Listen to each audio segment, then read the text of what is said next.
par jour, la journée, toza la 24 heures par jour. Soko zwi 1 heure, liboso la nzambe, eza mabete. Soko zwi 1 heure, liboso la Christ, eza un gain pour toi. Bibelobi, c'est lui qui bénit, c'est lui qui garde Israël. Alléluia. Awa, toza la thème la biso monene, c'est l'Éternel qui a été racheté à un grand prix. Donc, Bible, et pekisio, kozala lisusu esclave. Po somba manatalo ya makila. Yango nande tozo kolobela. Alléluia. Donc, zala attentif. Na émission na biso. Zala attentif. Alléluia. Toza wana, toza na 1 Corinthiens 6:20. Eza kolobela biso. Car vous avez été rachetés à un grand prix. À un grand prix. Donc, glorifiez donc Dieu dans votre corps et dans votre esprit qui appartient à Dieu. Donc, au sombama lisusu, kosomba me lakisi, racheter lakisi, donc au salakanayo déjà. Au salakano déjà, babwa kisayo comme soldé.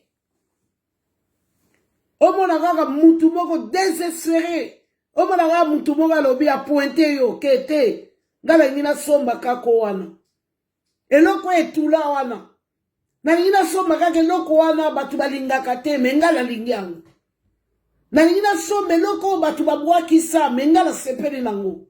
Donc racheté par Christ, racheté à un grand prix. Au somba manatalo Bible lobi glorifier donc Dieu. Au somba manatalo yango komona makambo oyo bakoko la bino baleka yo leke yango te. Yango komona makambo oyo bandeko na yo bavivaka yo vivaka lango te. Parce que yo oza différent. Parce que yo oza distingué. Parce que yo oza choisi. Parce que yo oza éli. Donc yo longa. Parce que oza la mutu moko alongela yo. Racheté à un grand prix. Donc glorifiez donc Dieu. Oza obligé esclave. Yako kumisaka nzambe. Olamuki na tongo lobi merci. Nazala mutu moko qui ne dort ni ne sommeille, qui est là pour veiller. Obimi olie olobi, j'ai quelqu'un qui pourvoit aux besoins. Olobi merci. Glorifiez donc Dieu. Dans tout ce que tu entreprendras, glorifiez Dieu. Parce que il t'a racheté à un grand prix. Nzambe mobimba, à latinzoto, à kiti. Nzambe mobimba. Alléluia. Le créateur de l'univers. De l'Éternel et des armées. Akita pour la voyage kangola yonangai. A pekisi mutu aza l'esclave. A pekisi yo. Koza l'esclave. Te ngai vola kene yiba tala kaka famille. Te ngai vola sala kaka kindumba. Tala kaka famille. Tala kaka a pekisi. Alobi ya kufela yo. Alléluia. Yo koko mema mukumba ya famille te. Yo koko mema mukumba ya libota te. Bazala nzambe. Le Dieu de famille azali yewana. Oya kufela biso. Aya kosomba biso. Déplace biso tonji. Teme na biso wana to tire. Teme na biso. Na 1 Corinthiens 6:20. Et puis toza sous na 1 Corinthiens 7:23. Alobi. Vous avez été rachetés à un grand prix. Talo mingi. Donc, tant que Bible est un grand prix, donc ils ont la mutumo côté à koki ko sale la yango. Il faut la kaka le créateur. Hein? Donc, ne devenez pas esclaves des hommes. Donc, Bible est à l'impératif. Donc, au koki ko sala sous esclave ya mutute. Ne devenez pas esclaves. Bible pekisio. Bible lobi respecte bato. Bible lobi zala poli. Mais esclave, na kosala kaka so la salite na koliate. Na kosala kaka so la salite bako bengalangai. Ba lobi c'est l'Éternel qui garde Israël. Alléluia. L'Éternel qui garde Israël. Donc à koti kayote. Malgré il se lève l'Éternel quand toi tu es fatigué. mais il s'élève le dernier. Bible mtelobi. Alléluia. Donc, tout ça, dans thème, il y a rachat. Donc, il nous a rachetés par son propre sang. Hein? Le sang qui crie est plus que le sang d'Abel. Makila oye gangaka. Koleka ya libota. Koko kuna na mboka ya soloba. Makila la yes, ils ont ganga plus fort. Ils ont anéanti puissance wananios. Je viens te dire aujourd'hui, tu as été racheté à un grand prix. Donc, tu ne peux plus devenir esclave des autres. Même quand on parle du mal de toi, je vous dis, le sang de Jésus est là pour te couvrir. Le sang qui crie est plus que le sang d'Abel. C'est le sang qui sauve. Alléluia. Il a fait l'alliance par le sang. A son biso na talo ya makila. Cause à l'esclavité. On a famille na biso. Soko salibo yoko kufa. Bible lobi en Jésus, on n'a plus de condamnation. Il n'y a plus de condamnation pour tous ceux qui croient en Jésus-Christ. Il n'y a plus de condamnation. Naïko pekisayo. On a l'esclave. Mobali ya bali yo. Ça la devoir ya libala. O lambeli mobali. O saleli mobali. O sukoli mobali lamba. Mais o kosa l'esclave te. Eza la mabala mususu okei. O komi esclave. Na ya ba bokilo. Na ya ba semek. Na ya ba nini. O kene ko sambela l'église moko. O komi esclave. Ya batunyos. Bible lobi ne devenez pas esclave.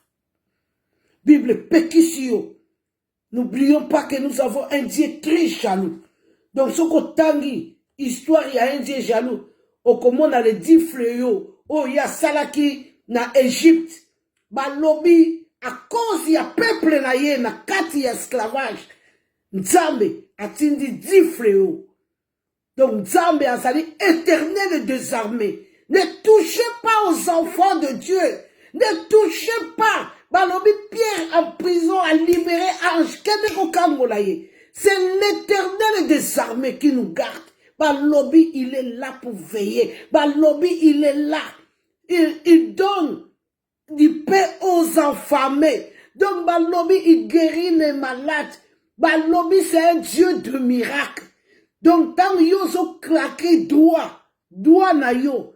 Et pas ya mutu ya koufela. Okuta la nzambe. Yango mona soloba, ne touchez pas au oin de Dieu. Ne touchez pas Moutou et Assemble. Le oin, ce n'est pas un pasteur. Un oin, ce n'est pas un évangéliste.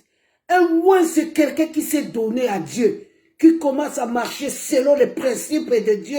Yango alande baso benga, un oin de Dieu. Ne touche pas au oin de Dieu. Même moi, nana yo. O mwana akenda kaka église o mwana ka mwana mi pesa la nzambe ke babima na vie ya mwana wana okokuta na nzambe. Sala attention, il est celui qui garde Israël. Asomba biso na taya makila. Yango ko mona neti mutu lokola ngana remarka. Ngala remarka mutu nyonso sala nga mabe azoka malédiction. Ngala remarka ngo. Yango moni ezala biloko musu na loba sute. Donc oye ko sala nga mabe yebaka mikolo wana yo moko komona kaka makambo na yo ko bouger. Alléluia. On touche pas na batu oyo balinga nzambe basimbaka batu wana te. Oza l'église, oza l'église. Okomo mona lokola yo okomi mukonzi ya batu wana. Mu batu wana Yesu akufela bango. Nous devons faire très très attention. Yango comme on a acte 28.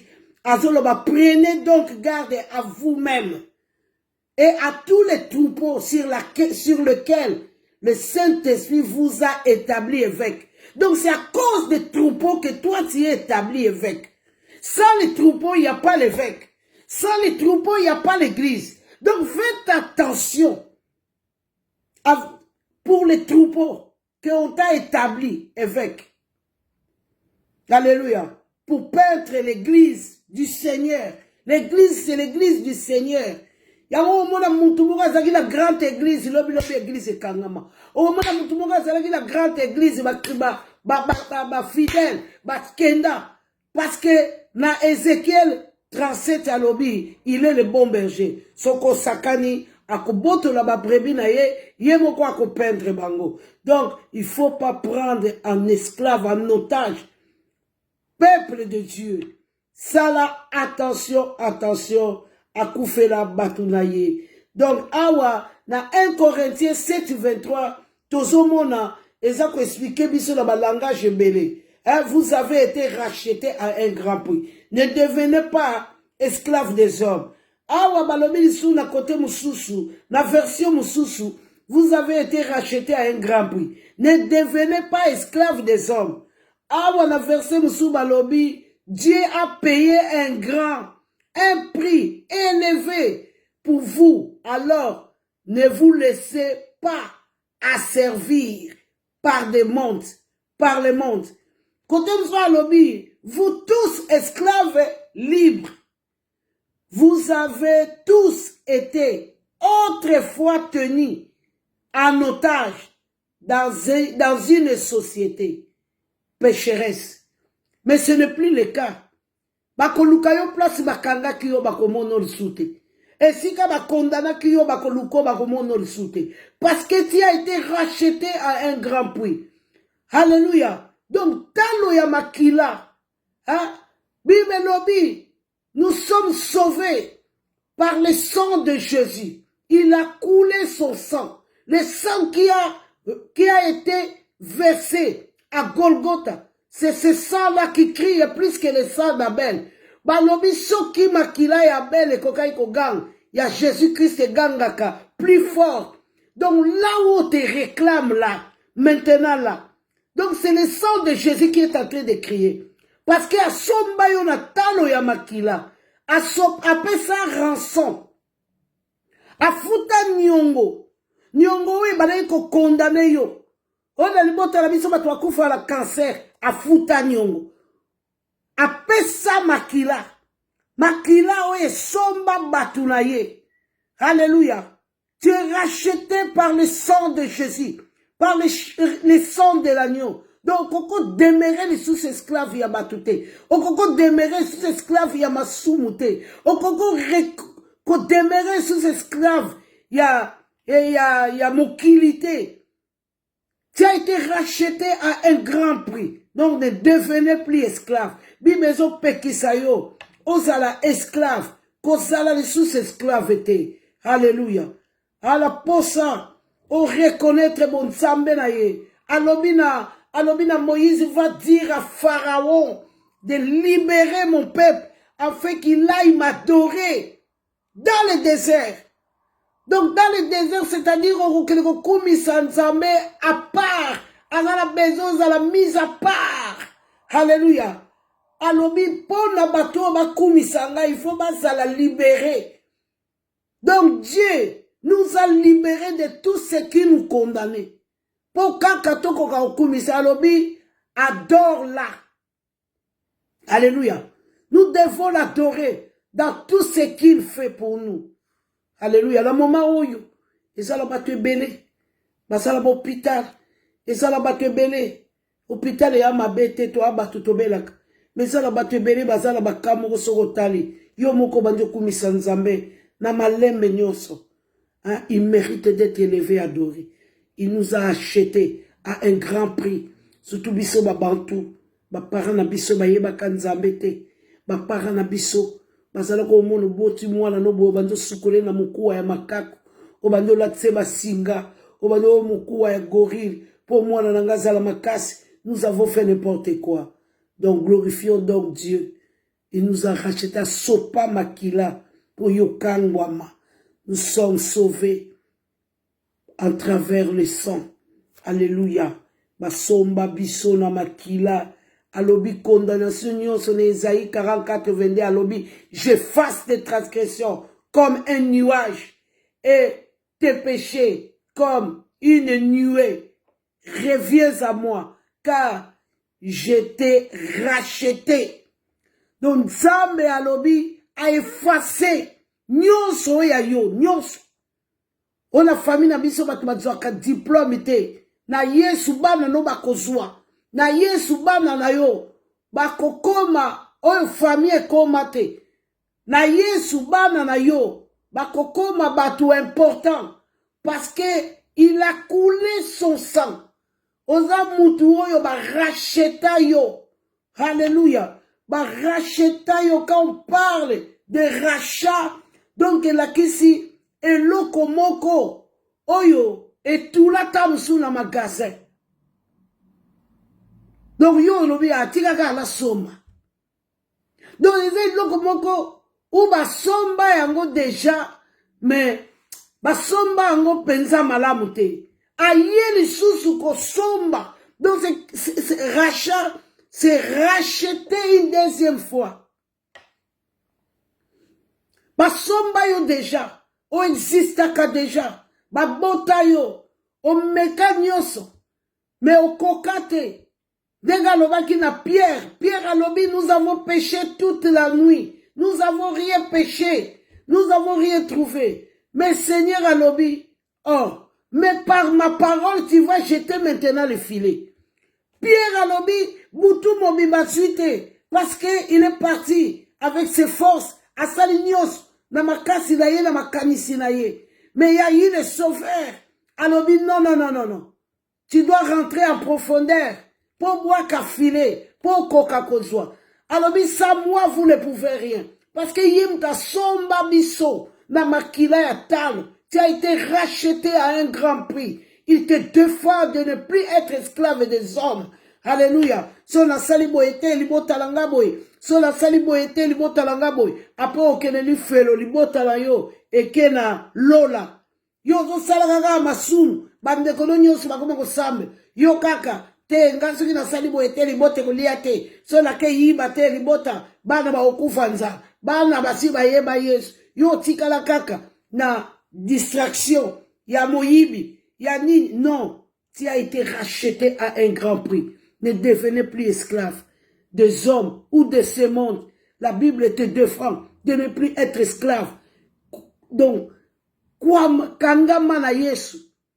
Alléluia. Au problème le kinga na koma soula, na la melakalanga masang, ngai boy boy. Bible et lobi confie-toi à Dieu. Amema mikumba na ngomba na Golgotha. Alobi tout est accompli. Alobi Père, pardonne-leur car ils ne savent pas ce qu'ils font. Tout a été accompli. Assigné. Alléluia. On a été libérés par la puissance des sangs. Alléluia. Rançon et pesama. Talo ya makila. Balobi a fout a somba biso na nyongo ya makila.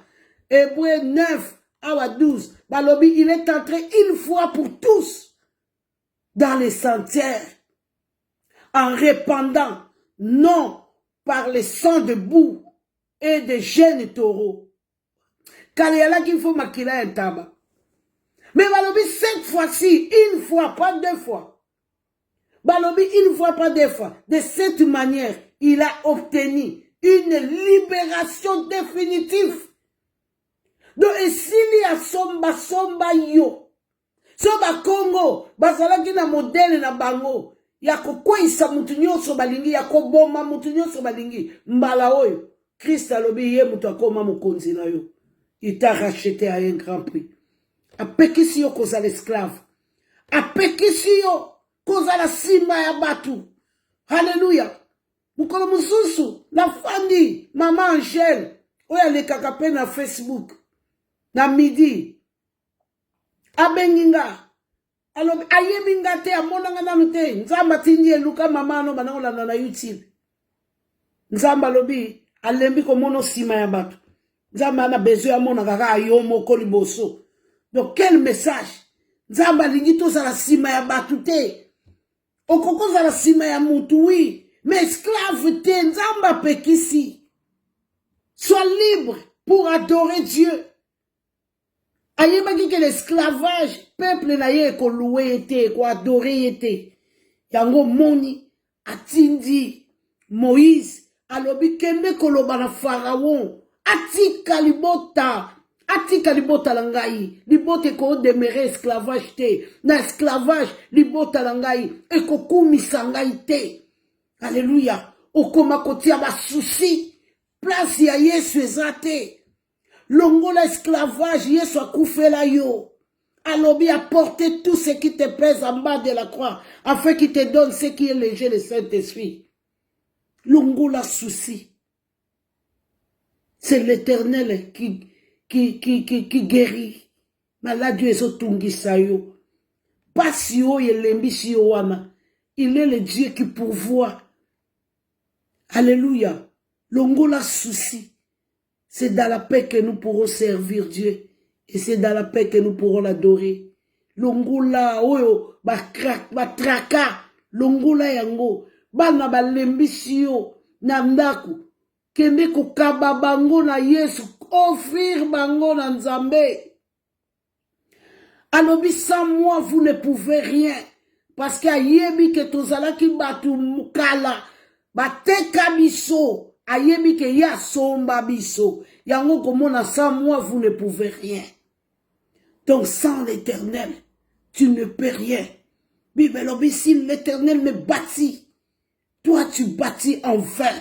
Voilà pourquoi tu dois offrir ta maison à Dieu. Tu dois montrer ta famille à Dieu, afin qu'il soit sauvé. Crois au Seigneur Jésus, tu seras sauvé, toi et ta famille. Il est avec toi, il est avec ta maison. Ne te tracasse pas, ne deviens pas esclave des autres. Esclave ezo memabiso na péché. Esclave ezo memabiso na esclavage. Mutu azo sala masumu, azo tika l'esclave. Alléluia. Mutu azo tika masumu, ozo zala libéré, oza libre, mais liberté ango ko comprendre ango après. Alléluia. Bible lobi ils ont vécu à cause des sang de l'agneau. Balunga kikaka na makila na Yesu. Balobi et à cause de la parole de leur témoignage. Batato laki na bimbebo na bango que Yesu azali mutuwe ya sopaka makila. Batato laki talo ya makila. Donc, aux l'intérieur, tato la talo ya makila. Bible il est rentré une seule fois. Dans cette manière, il a obtenu une libération définitive. Alléluia. Batulokola biso. Ngala uta mukili makasi. Batebele baye binga. Ngala uta mukili makasi. Nakanga mananga na Yesu. Pour epala biso batu bakufaka. Loi ya famille. Tozalaka ni tante. Ni mama leki, ni mama kulutu, ni noko. Et pourtant, ma famille, neti la libota mama nanga, babotama quand même 12. Bana mama moko tata moko 12 babotama. Bakufa loko ba soso. Na muna ba mama nanga kukufa loko la ba soso.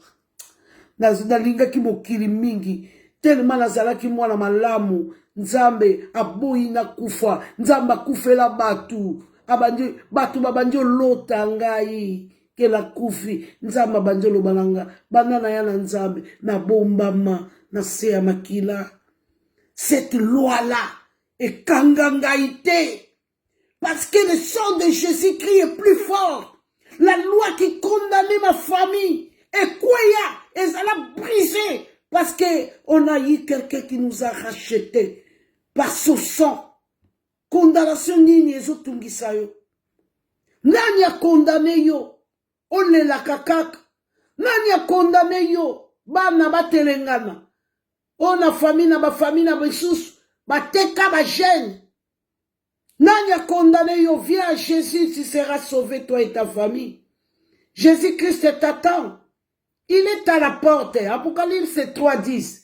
Il toque, il veut que tu ouvres, afin qu'il demeure avec toi. Il veut manger avec toi. Tu dois ouvrir ton cœur à Jésus. Et pourquoi l'union demeurer la passe? Parce que la condamnation, c'est la souffrance. Na libota moko boye batu basala kate, na libota moko boye batu bazwaka diplôme te. Soki nzamba fungoli yo misu, ozomona ka batu ya libota la yo ndenge. Non, de temps na kati ya libota la yo yo moko kako ya poto. Pourquoi ça? De libota mobimba ba compter kaka na yo, mais tu n'es pas Dieu. Tu n'es pas Dieu pour la ko assumer na problème ya libota. Voilà pourquoi tu dois te confier à Dieu. Alléluia. Voilà pourquoi tu dois t'attacher à Dieu. Il est le sauveur. Il est le minérateur. Oya futa talate. Asopa, asomba biso la talo ya makila. Ne t'attends pas viens à Jésus. Akokata balua wana. Omelaka masanga. Bapesa yo kombo ya noko moko ya sula. Kombo ya noko tata mwasi moko ya sula. Ekomisa yo sula. Yesu afuta nyongo. Makila wana ezo koule kati na yo. Yango nde ezo gang. Mais Christ a coulé son sang pour nous racheter de tout ce qui nous condamnait. Yango wana zala besoin. Omi pesa kaka. Yo zane loko musi ya kosala te. Seulement de te confier à Dieu. De venir à Dieu. Nala tangu nakala mokili na bana okanisa na timba. Bana na koma na nzambe na timba. Et ça la biloko musi otali kaka boye. Na miso molimo o comprendre que ça c'est l'ennemi. Kozala na Yesu eza un gain apôtre Paul alobi. Donc viens à Jésus. Akita koya ko kufa ne kulusu. Il était Dieu. Tangu ba yiko tuna, tangu Jida atekiye, pare baiser, ba ye na jardin d'Eden, ba ye na jardin de Gethsemane. Kuna Jida ayeko pesa ye bizu atu batuni, tangu ba comprendre que Christ, mbalamo batuni, tozo luka Jésus de Nazareth. Tangu alobika c'est moi. Bango nyonso bakoyi na mabele. Donc ba soda, batu nyonso na ba juif nyonso ba yaki tanga lobika c'est moi. Bango nyonso bakoyi na mabele sans muto asimba bango. Donc azalaki na nguya ya koloba pe non. Azalaki na nguya mutu pa simba yete, c'était Dieu. Alléluia. Mais amitiki ba memiye lokola agneau bazo memaye na kulusu ba beti e fimu. Azalaki na objectif kakamoko pour la kobiki sabiso. Nous devons être reconnaissants. Kozalaka reconnaissant ka te soki nzambe abiki si onelo na minute wala kaka merci so nzambe te. Après quelques minutes obosani zala reconnaissant na nzambe oyo abiki sabiso oyo asomba biso oyo alobi il ne permettra point que ton pied chancelle. Donc, à qu'on permettre te au kwaya, même dans ma boko ya banguna, au somba mana tango ya talo ya makila, lelo, ceux qui biso ba chrétien, to ebi valeur na biso. Mais, mokili, ekozala spécial. Même ba docteur, ba kosala faillite. Dans Jésus, l'hôpital, il était allé, ils allaient quitter. Médecine, ils allaient développer. Dans la porte, il n'y avait pas des hôpitaux. Il n'y avait pas de spécialistes. Ils étaient sauvés par le nom de Jésus.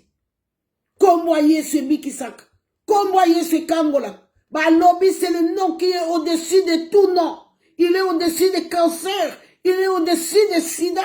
Il est au-dessus de tout ce qui nous condamne. Le nom qui est au-dessus de tout. Nom que nous avons reçu. Ce n'est pas un nom simple.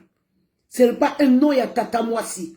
Ce n'est pas un nom ya noko. Ce n'est pas un nom ya koko. Ce n'est pas un nom ya mobali. Ce n'est pas un nom ya tata ou ya maman. C'est le nom de Jésus-Christ. Le nom puissant au-dessus de tout nom qui nous a rachetés de tout ce qui nous condamne.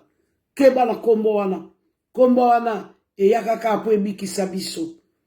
Il faut te comprendre biloko wana. Alobi, je vous ai racheté à un grand prix. Ne devenez plus esclaves. Alléluia.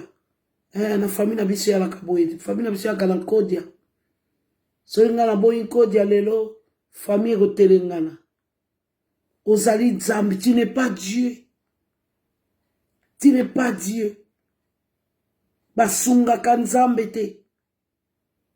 Sonake yiba te. Bana nanga ba okufa nzala. Tu ne peux pas pécher. Pona batu oyo nzambe akufela. Tu ne peux pas. Basala mukonzi na bango. C'est Dieu qui a donné les enfants. Quand ça ne va pas, tourne les yeux vers Dieu. Implore la grâce de Dieu. Il a laissé le ciel pour venir sauver.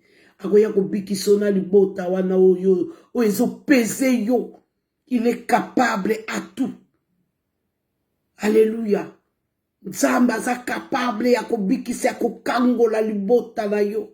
Batuloko la biso yo to salama tapage na poto. Si on est maintenant comme ça, on parle de Jésus parce qu'il vit. Parce qu'il est réel. Batuloko la biso to koma kolobela Jésus na balaka mobale mona anga na ndaku te. Na zalaka libanda qui pourrait m'arrêter? Si ce n'est que Christ, qui pourrait m'arrêter si ce n'était pas Jésus? Ozo simba mbongo. Nani yako yako lobana yo ozo mona kako sala kamalamu. Yake Jésus. Wako ozo ngisa mutu na nzela. Tukoma tozalaka sula mibali te oza yo moko na ndako. Mais tu arrives à la maison. Mais moi à la maison je me sens bien. Il a payé un grand prix pour nous donner la paix qu'on ne peut trouver dans le monde.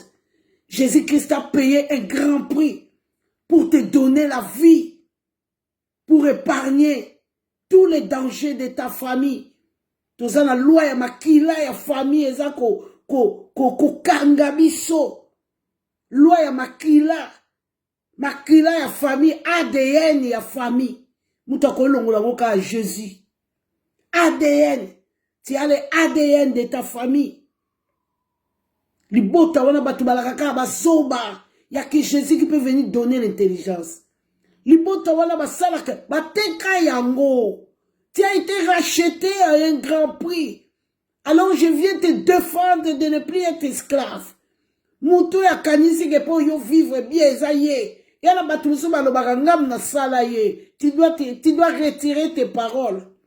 Comme ma moutou la poto o sombi ete. O pesi epe bomengote. Ko ya poto ezape problème. Na poto batebele bazola la babalabala. Ponso mukando ko sala nanu 5 ans. O la il pas batou. O souffrir. O zangi. Donc Bible défend de ne plus être esclave des autres. On doit respecter les autres. Mais on ne doit pas être esclave. Faut pas comparer. Faut pas qu'on coquille ça. Esclave n'a respect. On a droit au respect, mais pas esclave. Alléluia. Donc à somba biso, hein? Bimelobi a somba toute tribu. Donc toute tribu, hein? Balobi tu as racheté pour Dieu par ton sang des hommes de toute tribu, de toute langue, de tout peuple et de toute nation à somba. Tu dois faire attention. Ce que nyoko la kabatu, tu dois laisser okokuta nana Yesu. L'apôtre va vivre un miracle yango. Daniel à Babylone, batie na libulu a bakosi. Mukonzi na ye ko intervenir. Balobi des ennemis de Daniel, bangonde mto akota ki na libulu ya moto. On a un Dieu qui défend. Kemba na batu na nzambe. Temi oyo ezali kopesa yo makasi yo yozo demere na esclavage obima. Et puis na oyo azo nyokola batu oyo Yesu akufela. Tu dois faire très très attention. Yesu akufela batu. asomba bato na ye. Yango komona un chrétien mususu. Uzumunu za la force moko boye. Et ça la galoko komi moi orgueillé. Non, ils ont orgueillé. Mais tu sens une force à toi. Tu sens maintenant que tu as un support. Au moins na mabota mususu bato bakufa kakaka. Ma yene suka yo. Mais tu deviens à Christ. Maintenant tu as une assurance ferme. Olobi mbalo ba suki. Mbalo ba okoka sute. Mbalo ba koyali sute. Mbalo ba suki. Parce que tu as un support. On a benga kaye le pierre angulaire. Là où je me tiens pour ne plus tomber. Là où je me tiens pour ne plus bouger. C'est notre Dieu.